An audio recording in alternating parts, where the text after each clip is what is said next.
Hey everyone, welcome back to the channel. So behind me I got a 2011 Volkswagen Jetta, and today I'm going to show you how to replace the map sensor without having to remove the throttle body. It's going to be a little challenging, but overall not too bad, and we are able to get it done so you don't go through the hassle of removing everything. So with that said, if you guys haven't subscribed to the channel, go ahead and hit the subscribe button down below. Definitely smash that like button because it helps the channel out. And with that said, let's go ahead and get started with the video. So before we go ahead and begin this video, I just want to go out there and explain something so everyone is well prepared before you do this job. Now, if you pull off your map sensor like we do in our video and you see that there's oil on it, chances are you got oil pooling in your intake. And the reason the oil gets in there is because the PCV system has failed.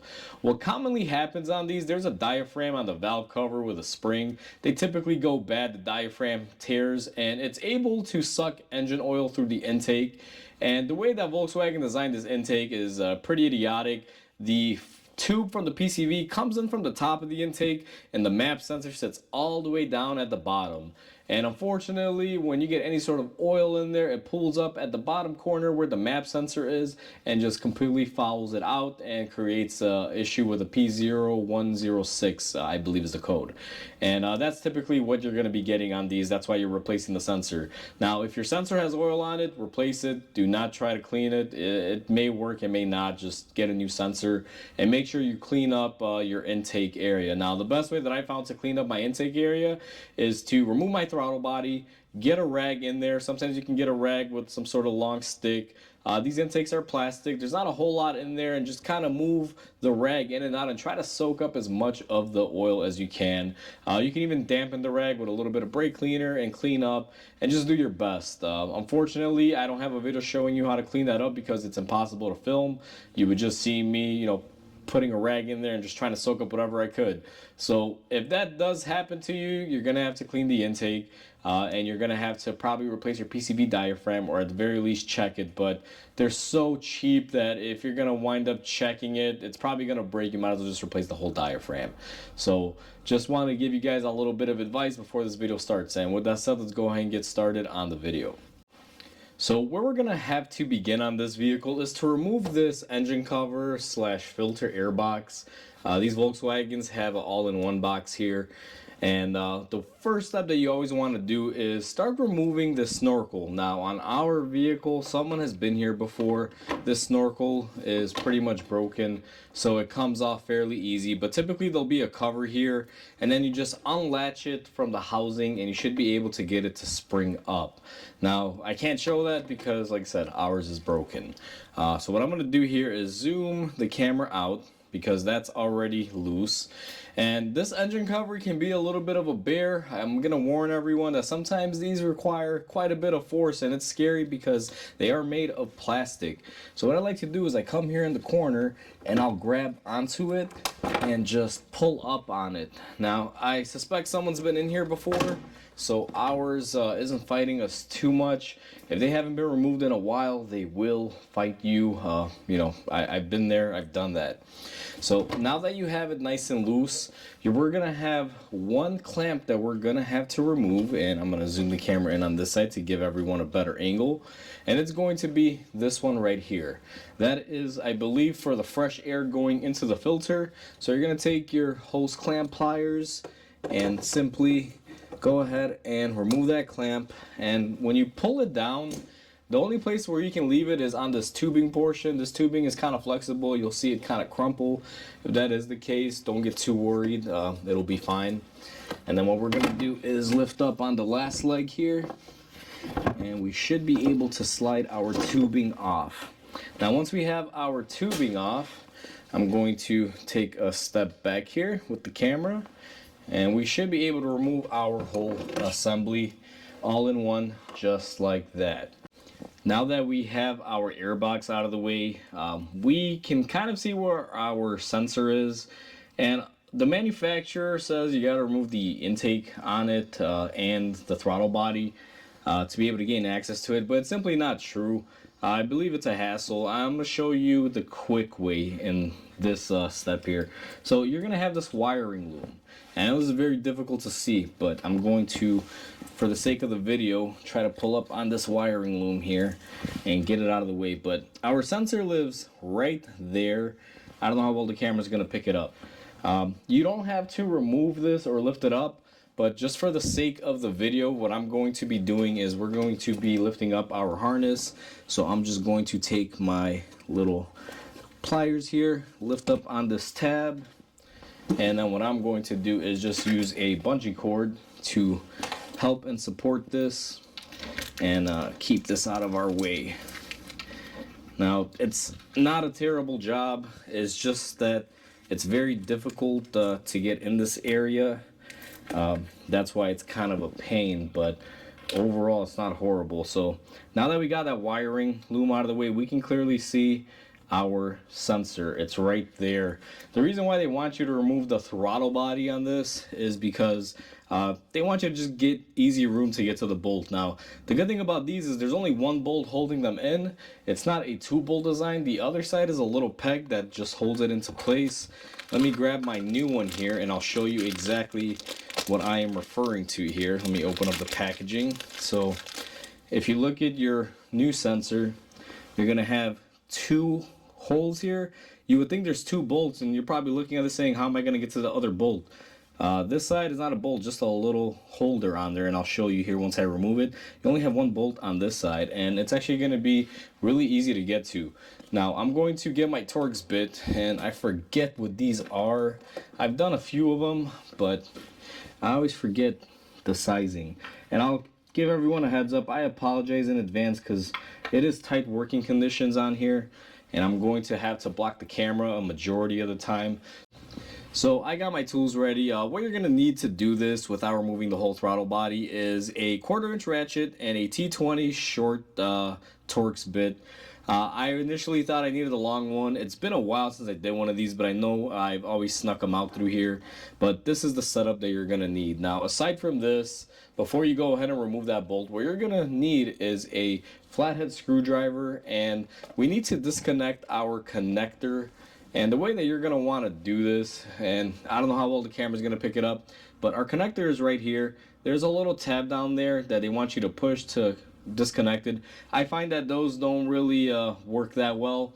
So I take a flathead pocket screwdriver and I go in here. There's a little tab, and what I'm going to do is just pry it up, and then let me see if I can do this. I got to get my other hand in there, but it's very difficult because normally I don't do this with the camera in there. But either way, it's going to block it. But just like that, I think I got it because it's moving. I lifted up on the tab and pushed it down, and then we should be able to just go ahead and drop our connector down just like that. Now that we have our connector down, I'm going to try to do this with the camera rolling, but it's probably going to block the footage here. I'm going to fit my T20 in here, and I'm going to try to come in sideways with my hand, hold a little pressure, and we're going to go ahead and remove the bolt. Now, I forget, it's been a couple years since I did one of these. I don't recall this bolt being super long, so once you break it loose, I think you're pretty much golden. Let me see if I can go in here and remove it with my hand, but no, I'm not able to.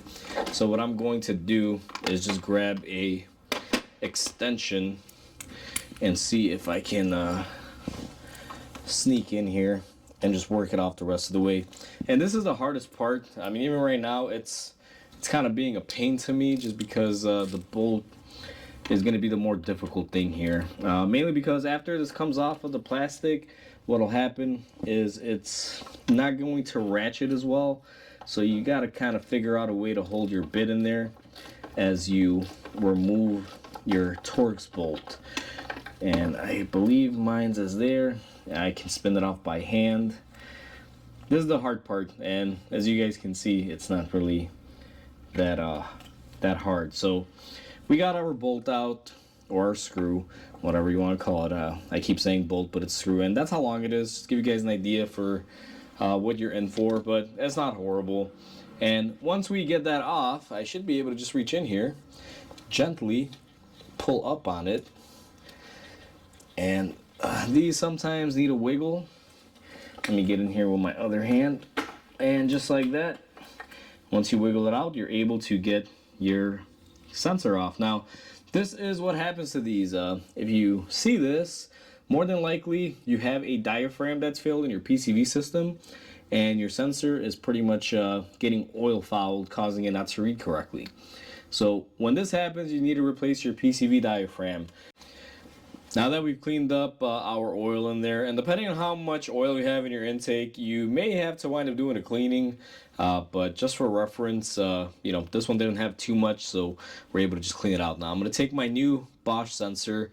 Bosch is the original supplier on these, and what I'm going to do is go ahead and line everything up.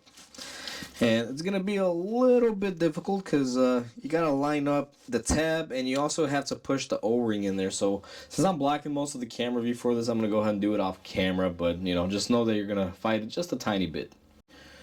So I do have it in place now, and this is going to be the difficult part. You have to get your screw in there. And again, I'm going in blind here. You can't really see what you're doing, but I'm going to start hand threading it. Give it a couple threads there. And once I get it on there, what I'm going to do is take my ratchet, and we're going to line it up, and we're going to hold our ratchet. Now, again, starting it is very difficult because the screw only goes in so far by hand, and then you got to use the ratchet for the rest of it, but the ratchet doesn't have enough drag on it usually, so it can be a little bit of a process. Like mine started to come out there. Just tried to hand thread it a little bit more. Let me see if I can get it in there. I still don't think I have enough drag, which I am right. This is the thing that sucks about this, is that you got to make sure this bolt, or screw I should say, has enough drag on it. I keep calling this thing a bolt. I don't know why.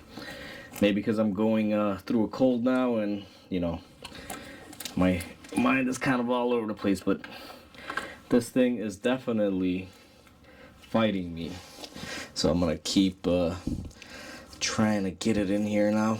You should be able to make it in pretty far just by hand threading it, but depends on what ratchet you're using. Now mine is fairly easy to move on it, so I'm surprised this thing is having no back drag, but there we go.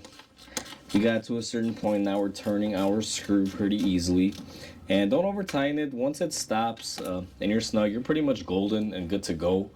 So once you're snugged up, leave it at that. It should be good. And what I'm going to do next is reach in here, and this is going to be a little difficult because it has kind of shifted on us, the wiring. But what you're going to want to do is take your connector and go ahead and plug that bad boy back in. Make sure you hear the click and push it up and down. Make sure it is clicked into place. Now that we have that done, what I'm going to do, release my bungee cord that we put on here. And I don't even think we needed the bungee cord, to be honest with you, because I was able to hang the wiring on the throttle body and kind of hold its place there. And what I'm going to do is go ahead and pull my wiring back into its slot, just like that. So now that we are all done, the last and final thing to do is go ahead and grab your air filter housing / engine cover, and we're going to go ahead and install it.